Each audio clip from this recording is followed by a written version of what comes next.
Howdy, and welcome to the Mr. Maple Show, y'all. We got Grancho's Top 5. This is the man who came up with the name Red Jaguar. Some of y'all may be all after this hit plant. Matt posted a photo of it. It was found by our friend Jason Stevens, but Matt posted a photo of it and said, what kind of name should we put on this? And he came up with Red Jaguar. It was about 10 years ago or so, and it was a lost memory in my mind. It was an old account so I couldn't find the picture or the name. And then 2 days before I came here, I was planning to come here. I was super excited. It's my first time at the open house. And 2 days before I came here, I was watching somebody else's top 5, and the number 5 was Red Jaguar, and I so I was super excited about that. And my son's already, got a 9-year-old son, Sam. He's already like, Dad, are you gonna get a Red Jaguar? So we're already super excited about it. Oh, that's awesome. We've got it in production, so we'll hook you up whenever we actually get it. Yeah, I can't wait. Getting available. Y'all, Grancho's got a cool top 5.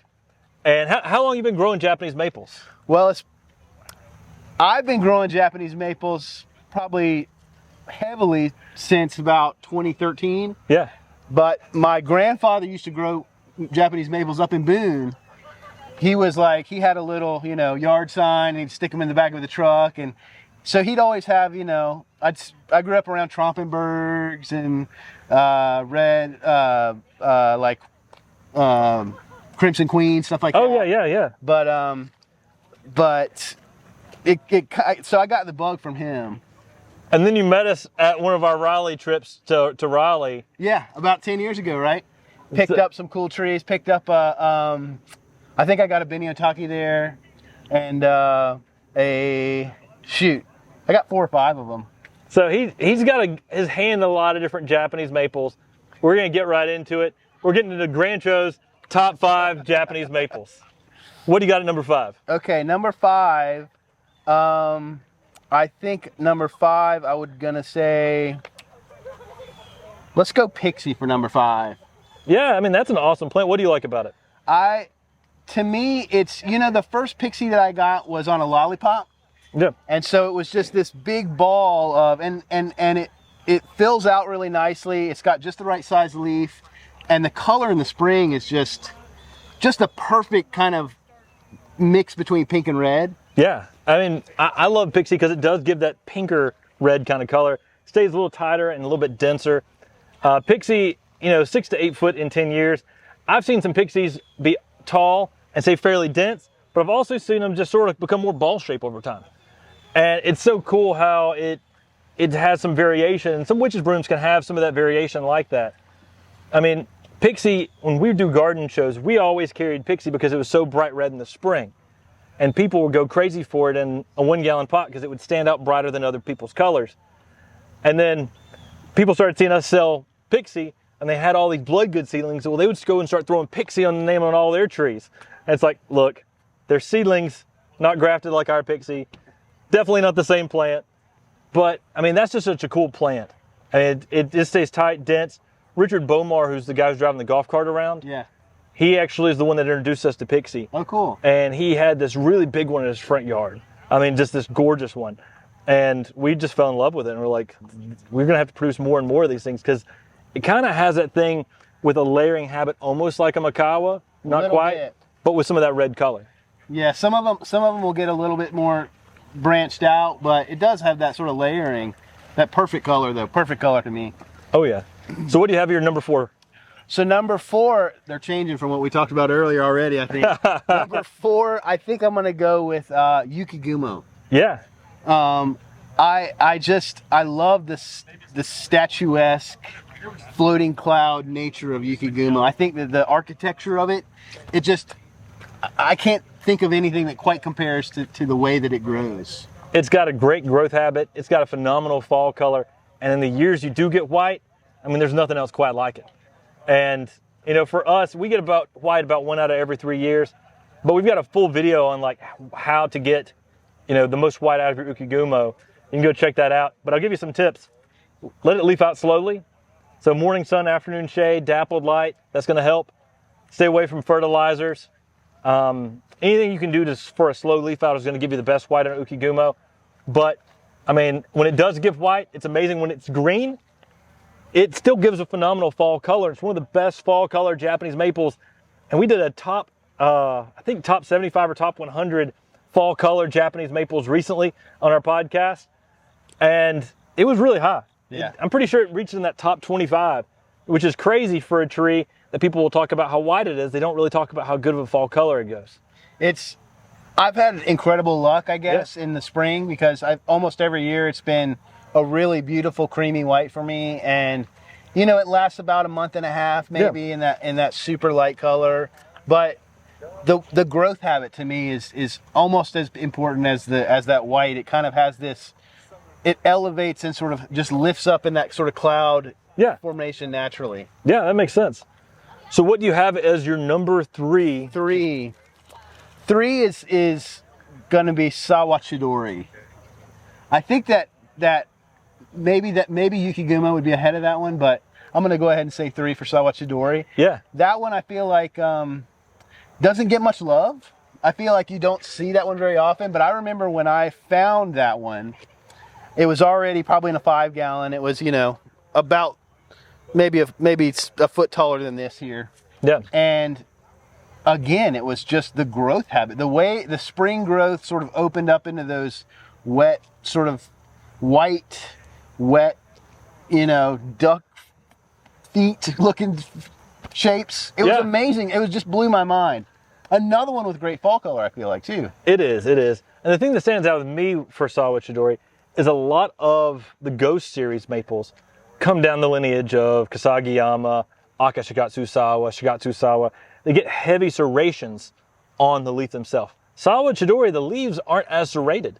It's a little more round-like. Yeah. And it's a little, very thin serrations, if there's any serrations at all. And it gives this sort of bubbly appearance with that reticulated style. And that's where I like Sawa Chidori, is it's just, the leaf just draws me in, because most of the other reticulated Japanese maples, their leaf looks different. You're right. And the white color it can give, it's phenomenal. Yeah, it has almost like to me, it looks like a vintage porcelain, or like a doily, like it just, the color is absolutely perfect to me. Yeah. And you're right about the shape. It almost has it starts out and you're like, is this going to be a bat wing or something? You know, like it really is unique. So what do you have as your number 2 Japanese maple? Okay, so I've got 2 left.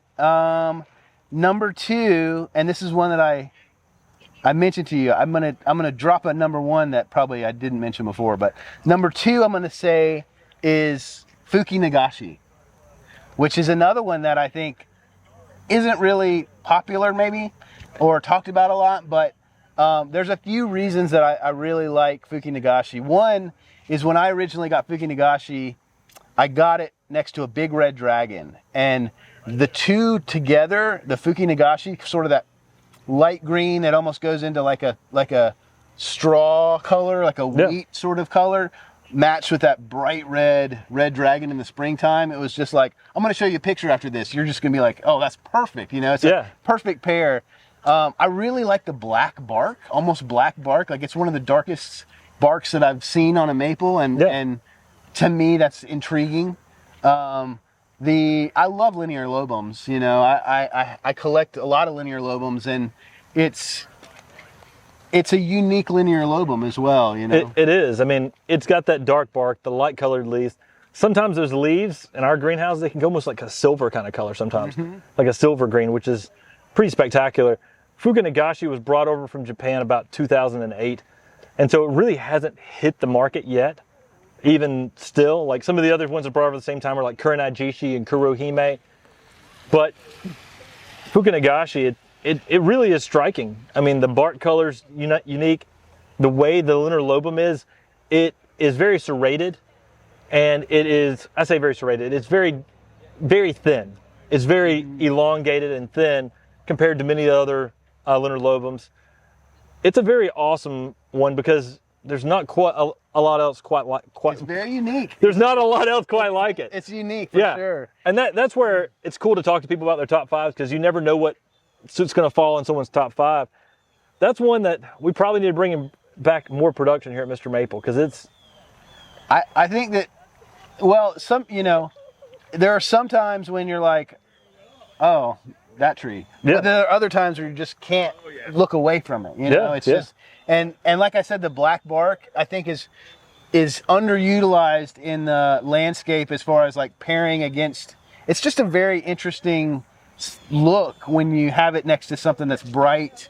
You know, I could see it in the coral bark, you know, in a sort of symphony of different bark colors. Or take it and pair it with something like an Ogon Sarasa that's going to have that light bark with the red leaves.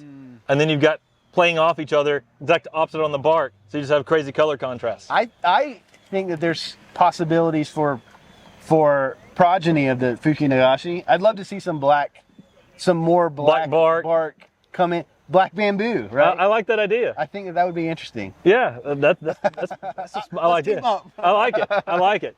I like the black bamboo name. Yeah, Maybe you'll hear someone's top 5 and it'll be like, coming in at number 1, black bamboo. Who named that one again? All right, so we're down to Grancho's number 1 Japanese maple. What do you got, Grancho? Okay, so I had mentioned to you, Benny Otaki was going to be my top 5, but I think instead I'm going to throw a curveball and say Hon Matoi. Ah, that's a pretty cool one. And it just is one of those trees that when you walk by, sometimes you get hypnotized, you know? And you know some of the history of it. Yano was like, this is a game-changing maple. Yeah. Yano says it's one of the best variegated lace leaves ever. It's a selection by Tsukasa Maple in Japan. And it was a chance seedling from Toyama Nishiki. And Toyama Nishiki is great, but it doesn't have the red color, the bright, vibrant red color that Hon Matoi does. And then you get that bright, vibrant color with the pink variegation on top of that. I mean, it's just a game changer. I mean, the colors on it are outstanding. And when we sat down with Yutaka Tanaka at Tsukasa Maple, and he was explaining to us, like literally, during the Edo period, the firemen in Japan were the people that the samurais respected. They were like, oh man, they're the people who are saving the village. And they would have people walk around with these totems, kind of like the fire alarms, like get out of the way, here come the firemen. And it's like this mop-like totem. Well, that's called a Matoi. And so it's got the shape, that weeping habit like a Matoi, and then Hana means flower. And in a lot of festivals today in Asian culture, you'll see them around with these totems, and they're very decorated. And, you know, sometimes there's flowers on them. Yeah. And the pink variegation sort of looks like a flower on top of this Matoi. So that's where the name Hon Matoi comes from. But, I mean, such a cool tree. And the red and pink variegation is outstanding. You grow a little more shade, you can get some red with some green with white and pink variegation. But push it out in the sunlight and you can really get more of that red color on it. I do think that it is one that you do need to prune out some reversions if you get some reversions on it. But my goodness, that is a killer tree. I feel like in the fall it kind of does the same color, just even magnified more. It does. It does. It can be like this hot red, and then you see like this like hot pink streaks in it from the variegation. Yeah. Fantastic. I mean, Hon Matoi, that's a killer number 1. Well, there it is. Y'all, Grancho's top 5 Japanese maples, y'all. Appreciate you jumping in today. Hey, let me just say, you Nichols brothers are fantastic for the maple trade, and I think that you've done an amazing job at like connecting the community and the collectors with like together in a way that we all needed, and so I'm just really grateful for you guys. Hey man, I appreciate. We couldn't do it if it wasn't for people like y'all, and the reason why it's so easy for us to connect is because we are a collector. That's how we ended up with 1,000 varieties of Japanese maples. And so it's like, you know, when we're out there, you know, what trees should we produce? Well, what trees do we want to produce? The ones the collectors want, obviously, because that's what we want. And then we think, what videos do we want to do? Well, let's do some geeky videos that we want to do because that's the same ones the collectors want to do. So it's natural for us because before this, when we wanted to learn about cool Japanese maples, we were reading the books and then calling and visiting everybody we could. And we just tried to put all this information together and make it easy for people to find and make it easier and easier to get some of these cool trees. So, well, you let the community participate. you let me name Red Jaguar, right? Yeah. And I'm just some guy. Yeah. Like, I think that's super cool, and it's like something that I will treasure and my family will treasure. And I think about my great grandkids are going to be growing Red Jaguars, and it's like great granddaddy Grancho named that tree. You know, I think it's such a cool way, and so I really appreciate you guys. Hey, well, y'all, tell him in the comments what you think of the Red Jaguar name. Tell him what you think about his top 5 Japanese maples. Take care, God bless, and have a great day. Thanks.